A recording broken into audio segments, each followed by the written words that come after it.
오늘 말씀의 제목은 주제 파악. 제가 존경하는 철학주 중에 한 명이 소크라테스라는 사람이 있어요. 저는 그 사람을 이렇게 장난으로 옛날에 중학교 때 처음 접한 소크라테스를 소쿠리 아저씨 이랬어요. 뭔지도 모르고 그때는 그렇게 불렀던 것 같아요. 소쿠리 아저씨가 뭐라고 했느냐? 네 자신을 알라 이렇게 말하면서 제 아들에게 자신의 사상과 관념을 가르쳤어요. 자신을 아는 게 제일 중요해요. 남의 허점을 보고 남의 눈에 야, 네 얼굴에 뭐 많이 묻었다 막 이렇게 하고 뭐 네 막 이렇게 남 타박할 거 보면 네 얼굴에는 더 심한 거 묻었다 이거예요. 네 얼굴에 밥풀 묻었으면 네 얼굴에는 응가가 묻었다 이거예요. 그러니까 네 자신을 먼저 살펴야 한다. 그런 얘기. 그러면서 제가 아주 어릴 때지만은 대단한 아저씨구나 라고 생각했어요. 소크라테스, 너 자신을 알라. 사람이 자기 자신의 주제 파악을 할 줄 알면 삶이 고달프지가 않아요. 뱁새가 항새 그런 거를 따라가기가 힘이 들어요. 제가 한번 해봤어요. 키 180 넘는 친구 그걸 안 따라가 봤는데 제가 그때 140 정도밖에 안 된 키가 따라갈 수가 없어요. 힘들어요. 여러분, 아이고 나는 왜 키가 작나? 스트레스 많이 받아요. 부모 원망됐어요. 밥을 좀 제대로 주지, 우유 좀 먹이지, 막 이런 생각 했어요, 저도. 그런다고 뭐 달라져요? 성경에 보니까 이런 말씀이 있더라고요. 네가 걱정한들 네 키를 한 자라도 더 한 치라도 킬 수 있더냐? 이러면서 하나님 말씀 보고 제가 그렇구나. 우리가 걱정 염려한다고 될 영역이 있고 안 될 영역이 있는데 신경 쓰지 말아라 라는 거예요. 그 말씀에 제가 또 위로를 받았던 것 같아요. 오늘 말씀은 세례 요한에 대한 얘기인데 세례 요한은 참 주제 파악을 잘한 사람이에요. 자신의 위치를 잘한 사람이에요. 이런 사람이 정말 하나님의 사람이구나. 또 하나님이 칭찬하신 사람이죠. 예수님이 세례 요한보다 이 땅에서 난 자가 한 사람이 없다. 이런 정도의 표현을 예수님이 했어요. 세례 요한보다 정말 하나님 뜻대로 행하는 사람이 없다. 이런 정도의 칭찬을 받았어요. 그것에 대한 요한의 간증이 오늘 나옵니다. 22절 예수님께서 유대 땅에서 세례를 베풀어요. 예수님은 누구한테 세례 받았죠? 세례 요한한테요. 요한은 많기 때문에 예수님 제자도 요한이 많잖아요. 그래서 요한이라는 이름은 보통 명사예요. 우리나라 같은 철수, 영희, 순자 이런 이름처럼 많은 이름이에요. 권한 이름이에요. 그러다 보니까 세례를 베푸는 요한이다 해서 세례 요한이라고 해줍니다. 에논이라는 데서 요한은 세례를 베푸는데 예수님께서 유대 땅에서 세례를 베푼다 그러니까 사람들 요한의 제자들이 와서 뭐라고 합니다. 예수님이 당신이 세례 베푸던 예수님이라는 사람이 세례를 베푸는 사람들이 그 사람에게 세례 받으러 많이 갑니다. 그렇게 그런데 그것에 대해서 자신의 제자에게 가르침을 주는 장면이죠. 세례는 뭘까요? 세례 요한은 원래 세례 요한의 의미예요. 씻을 새, 의식 예자가 되는데 오실 메시아를 맞이기 위해 백성들을 준비케 하는 방식으로 세례를 한 거예요. 원래 그전에는 세례가 보통적으로 있었던 게 아닙니다. 세례 요한 때 보통적으로 결국 세례는 뭘 상징하느냐? 뭘 상징할까요? 회개를 상징해요. 씻는다는 의미는 유대 땅에서 세례를 하지 않았는데 이 세례 요한 때부터 본격적으로 된 건데 왜 했느냐? 회개를 상징해요.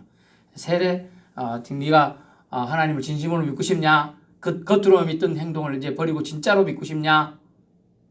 정성을 다해서 믿고 싶냐? 예, 그렇습니다. 그래, 그럼 한번 주고 봐라 하고 물세를 해서 물에 빠뜨려 가지고 죽는 체험을 하면서 네가 금방 약속했는데 그거 어기면 죽는 거야. 이렇게 심령에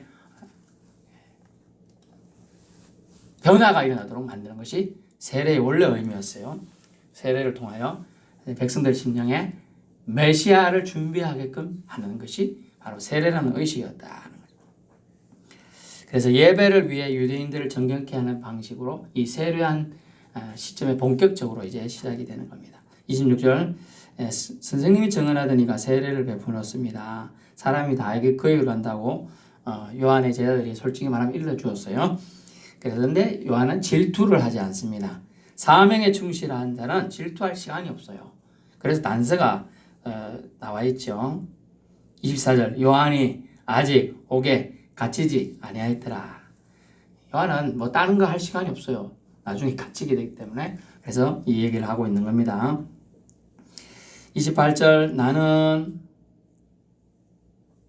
그리스도가 아니요 그의 앞에 보내심을 받은 자라고 한 것을 증언할 자는 너희니라고 하면서 요한은 자기 제자들에게 요한이 그리스도가 아니고 그의 앞에 예수님 앞에 보내심을 받은 자임을 너희들이 증언해야 된다라고 오히려 부탁하고 있습니다.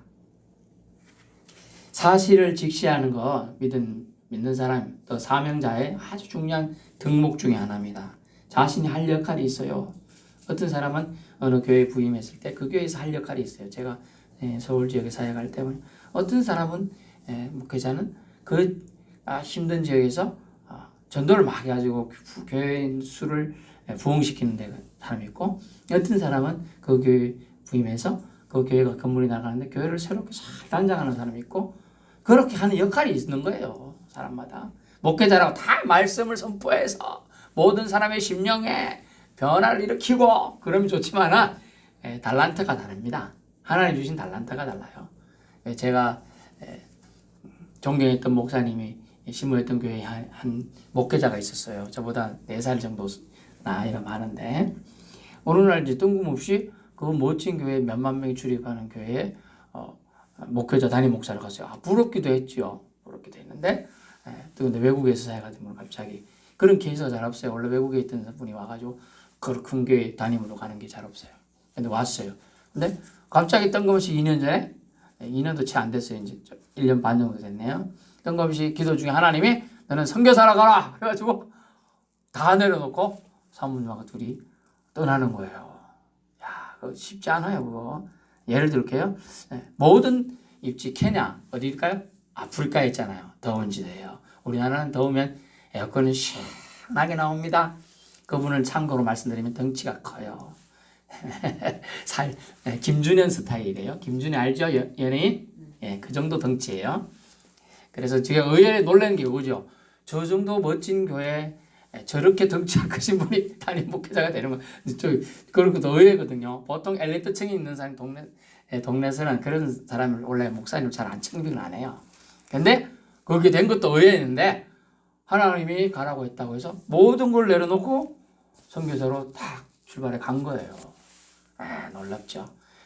선을 분명히 그을 줄 아는 목회자였음을 제가 알 수 쉽지 않습니다. 왜냐하면 모든 지위를 내려놓는 거거든요. 또 우리가 이용규 선교사라는 선교사를 아실 분이 있을 거예요. 몽고 선교사로 가는 서울대하고 뭐 하버드대까지 다 나오시고 모든 게 지금 보장되어 있는 사람인데 하나님 선교사로 가라. 모든 걸 내려놓고 갔다 왔어요. 그리고 갔다 와서 그분이 지금 선교사로 가서 한 거에 대한 표현은 그랬습니다. 강의 그걸 간증하러 다니는 게 더 많은 사역이에요. 지금 솔직하게 그 했던 시간보다 책 내려놓으면 책 썼고 뭐 책도 썼고 뭐 이런 데 그런 게 더 많아요. 그래서 선교사가 해서 가서 다 선교만 하고 전도 막 하고 하는 사람도 있고 선교사 가가지고 그 시다만 하다못해 이제 동남아권에는 물이 좀 안 좋잖아요. 아프리카도 그 수도 공사만 열심히 하는 목회자도 있고 그런 거예요. 사람마다 달란트가 다른데 요한은 자신의 사역은 예수님만 소개하는 거다라는 거예요. 그렇기 때문에 자신은 질투할 이유가 하나도 없다라고 말하고 있어요. 그래서 29절을 비유를 들면 자신은 신랑 친구의 기쁨으로 충만하고 그것으로 만족한다고 합니다. 이때 당시 신랑 친구의 기쁨이 뭔가 하면 그걸 이제 여러분 배경을 설명드리면 혼인 잔치를 하게 되면 신랑의 들러리들이 원래 신랑 주변에 신랑을 지켜주면서 신부 측 그 집에 그 근처에서 잠을 자면서 지켜주고 있습니다. 그러나 신랑 친구의 기쁨이 뭐냐 하면 신랑이 첫날 밤을 지새우고 그 다음날 나와요. 그래서 신랑 친구한 자기 친구들이 이제 이렇게 엎드려서 잘 수도 있고 뭐 이렇게 잡니다. 그러면 와가지고 옆에 와서 말합니다. 내가 기쁘도다 이렇게 말한다고 합니다. 뭐 그런 의미를 아시는 분이 있어요. 결혼하실 분은 아실 수도 있어요. 뭐냐면 신부가 처녀였음을 확인한다 이런 뜻이에요. 그래서 기쁘다고 말한대요. 와가지고 내가 결혼해 보니까 내 아내가 처녀였다 이거라면서 그 신랑 친구들에게 말을 하면 신랑 친구들이 너무나 기뻐가지고 잔치를 하면서 이제 떠나가는 거예요. 믿고 가는 거예요. 이제 그런 풍습이 유대 땅에 있었습니다. 그런데 이 요한은 내가 기뻐하는 기쁨은 예수님이 참 구주시다 이거라는 소식을 전하는 게 자기 기쁨이다.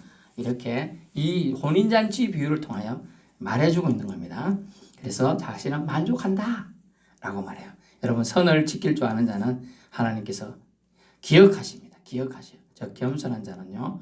자신의 사명을 알고 그것을 기뻐합니다. 나무의 떡 크다 맛있다 안 해요. 저는 꼭 진짜로 보니까 꼭 집에서 라면을 끓여 먹으면 아들 주는 게 더 맛있게 보여 항상. 그래서 사모님한테 질투를 하는데 그러면 우리 아들 하는 한마디 딱 있어요. 뭐냐 이거 뭐 간단해요. 근데 그래 보이는 건 사실이에요. 보이는 게 그게 참 웃긴다 그런 생각이 들어요. 그래서 선을 지키는 게 얼마나 어려운 일이냐.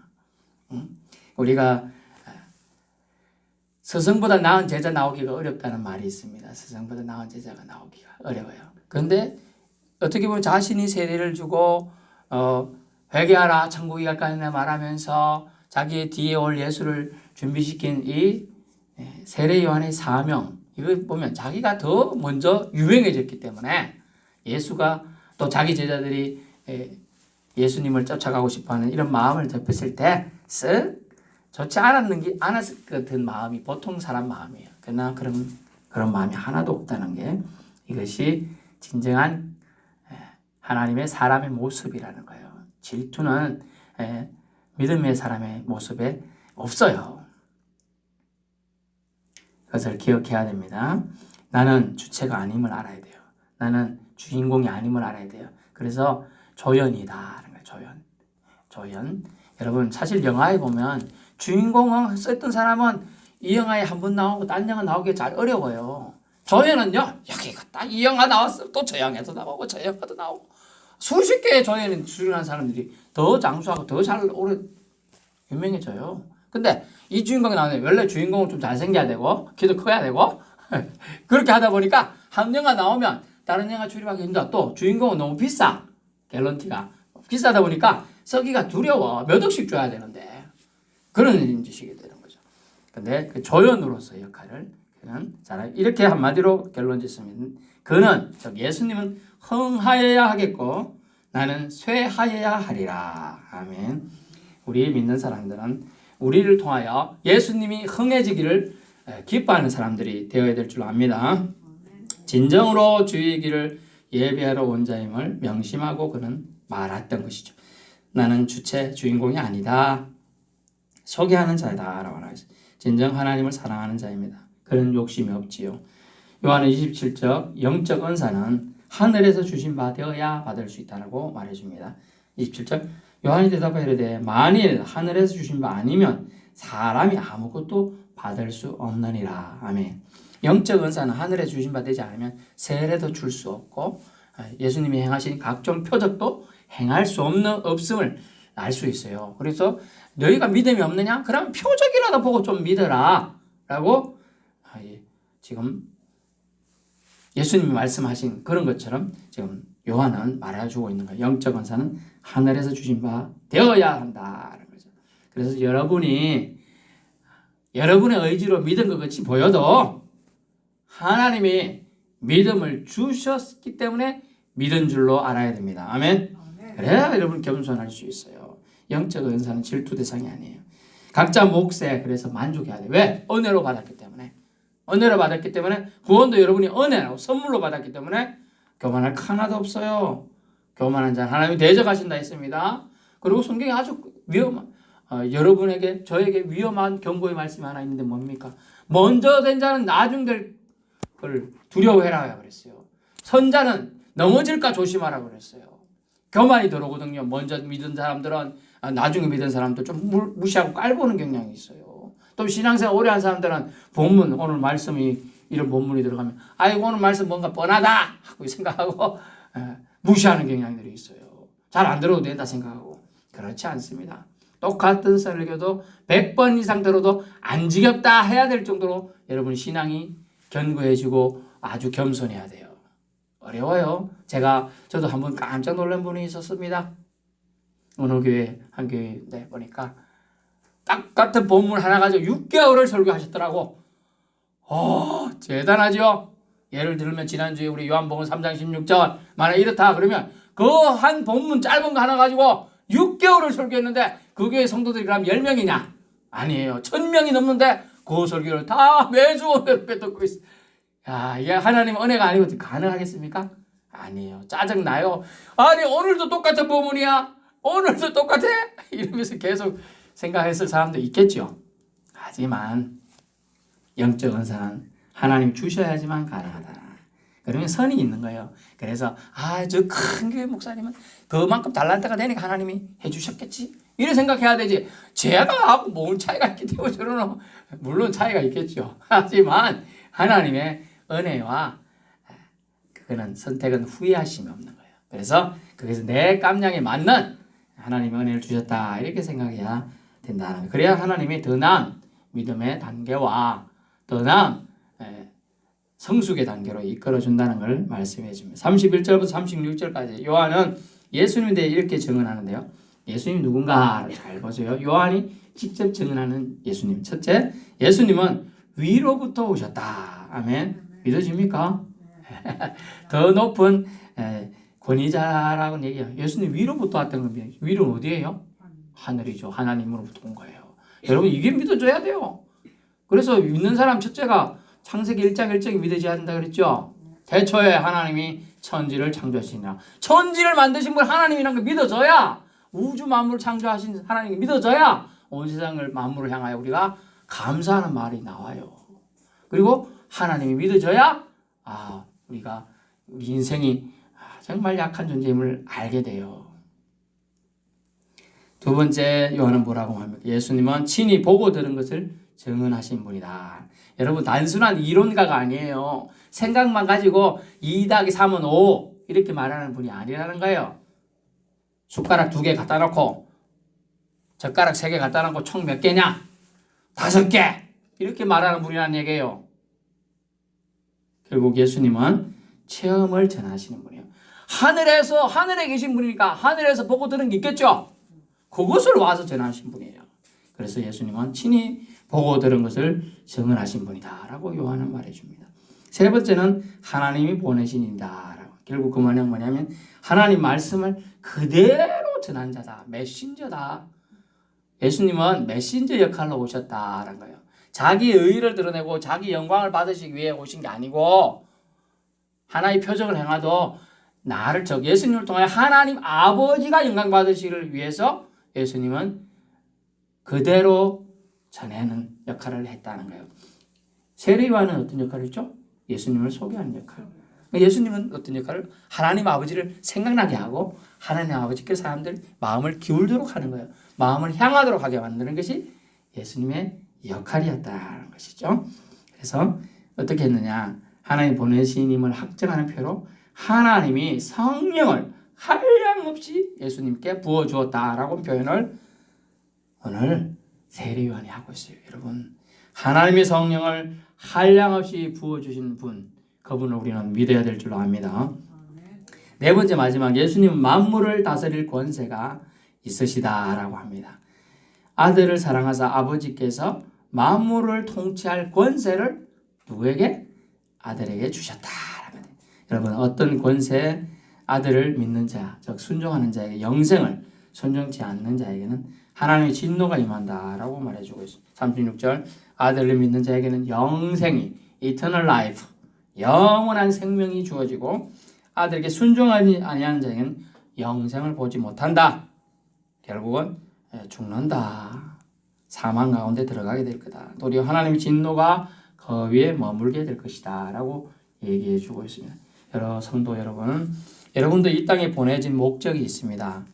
어느 누구의 남편으로 아내로 살다 오너라 라는 것도 목적일 수도 있어요. 또 누구의 아내로, 누구의 아빠로, 누구의 엄마로, 이모로, 고모로 살다가 오너라. 아니면 땡땡 목사로 살다 오너라, 어느 교사로 살다 오너라, 어느 교회 직분자로 살다 오너라, 때로는 이름 없는 마을의 이장으로, 통장으로, 반장으로 살다 오너라. 예수님은 이 땅에 하나님의 말씀만 전하러 오셨음이 사명이고 그대로 본 것을 들은 것을 전하셨습니다. 세례 요한도 예수님을 자신의 제자들과 사람들에게 메시아로 알려드리는 사명에 충실하셨죠. 맡은 바 충성된 일꾼, 작은 일이라도 충성된 일꾼은 큰 일도 받을 수가 있는 것이죠. 그는 흥하여야 하겠고 나는 세하여야 한다. 이 한마디에 세례 요한의 겸손이 담겨 있습니다. 믿는 자는 이런 겸손한 자가 받을 상급을 우리는 받게 된다는 거예요. 믿는 자는 겸손한 자가 받을 상급 영생이죠. 하나님이 예비하신 천국이죠. 하나님 우리에게 주신 구원을 빼앗기지 않고 누리게 된다는 것입니다. 우리는 하나님의 백성입니다. 피조물입니다. 구원받은 백성으로서 우리의 위치는 무엇을 지금 해야 할까요? 그걸 생각해 보세요. 그것은 바로 하나님을 찬양하는 것이에요. 하나님께 영광을 올려드리는 것이 우리가 해야 될 가장 중요한 일입니다. 그것이 바로 주제 파악하는 것이고 우리 자신을 잘 아는 거예요. 우리는 거저 구원받은 자입니다. 거저 구원받은 자가 이 땅에 남은 삶을 살면서 무엇을 해야 될까? 내 이익을 추구하며 살다 가야 될 것인가? 내 건강만 챙기다 가야 될 것인가? 그것일까요? 그것이 아닙니다. 정작 나에게 주신 그 사명을 또 생각해 보아야 돼요. 목사님 저는 나이가 많아서 뭐 그런 거 모릅니다. 그런 거 모른다 그러면 핑계예요. 우리가 아직 의식이 있을 때 완전히 정신이 가출하지 않는 이상은 우리에겐 다 사명이 있어요. 밥을 하는 것도 사명이에요. 반찬 차리는 것도 사명이에요. 다른 사람이 전도하는 것도 사명이에요. 이웃이 넘어지면 일으켜 주는 것도 사명이에요. 누가 아프다 그러면 기도해 주는 것도 사명이에요. 다 사명입니다. 주님께서 우리에게 주신 사명, 세례 요한처럼 겸손하게 잘 감당하고 부러워가지고 질투하는 것이 아니라 오히려 세워주는 사명자가 되어야 되는 것이죠. 예수님도 자신이 사명을 기억했기 때문에 자신이 영광을 받으려고 하지 않았어요. 한 번도 받으려고 하지 않았어요. 여러분, 저와 여러분이 영광받고 살고 싶은 마음 누구 굳겠습니까? 그래서 누구는 국회의원에 매번 출마하고 누구는 매번 수협장에도 출마하고 하는 거예요. 하지만 우리는 이 땅의 영광은 그런 가치가 없는 거예요. 하늘나라의 영광 받아야 되겠죠? 그 영광은 뭘까요? 아들아 딸아 네가 땅에서 참 수고하고 왔노라 하는 하나님의 예수님의 환영의 한마디일 것이라 생각합니다. 기도하겠습니다.